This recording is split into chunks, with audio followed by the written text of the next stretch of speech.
Back to news. Telangana Congress కొత్త incharge Meenakshi Natarajan పార్టీపై focus పెట్టారు. నియోజకవర్గాల వారీగా సమీక్షలు నిర్వహిస్తూ అక్కడి పరిస్థితిని తెలుసుకుంటున్నారు. ఇవాళ మెదక్, మల్కాజ్గిరి పార్లమెంట్ నియోజకవర్గాలపై రివ్యూ చేశారు. హైదరాబాద్లో ఎమ్మెల్యేలు లేరని, మంత్రులు వచ్చేలా చూడాలని కోరారు నేతలు. లేదంటే లోకల్ ఎమ్మెల్యేల పెత్తనం పెరిగిపోతోందని మీనాక్షి నటరాజన్ దృష్టికి తెచ్చారు. సిటీలో కూడా ఇందిరమ్మ కమిటీలు వేయాలని, నియోజకవర్గ ఇన్ఛార్జీలకు బాధ్యతలు అప్పగించాలన్నారు పార్టీ నేత మధు యాష్కి.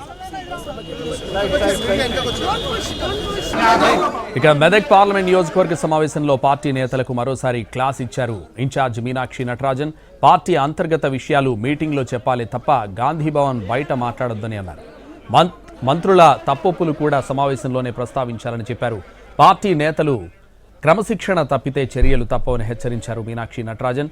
సిద్దిపేట, గజ్వేల్పై ప్రత్యేక దృష్టి పెడతామన్న ఆమె సిద్దిపేట నియోజకవర్గ బాధ్యతలను మంత్రి దామోదర రాజనరసింహకు అప్పగించారు.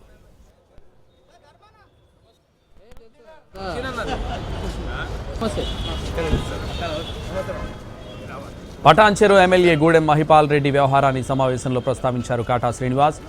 పటాన్చెరులో ఏం జరుగుతుందో అడిగి తెలుసుకున్నారు మీనాక్షి నటరాజన్. అండగా ఉండాలని కాటాకు హామీ ఇచ్చారు. పార్టీ పదవుల విషయంలోనూ స్పష్టత ఇచ్చారు మీనాక్షి. కార్పొరేషన్ చైర్మన్ పదవి కావాలంటే 10 ఏళ్లు పనిచేసి ఉండాలని చెప్పారు.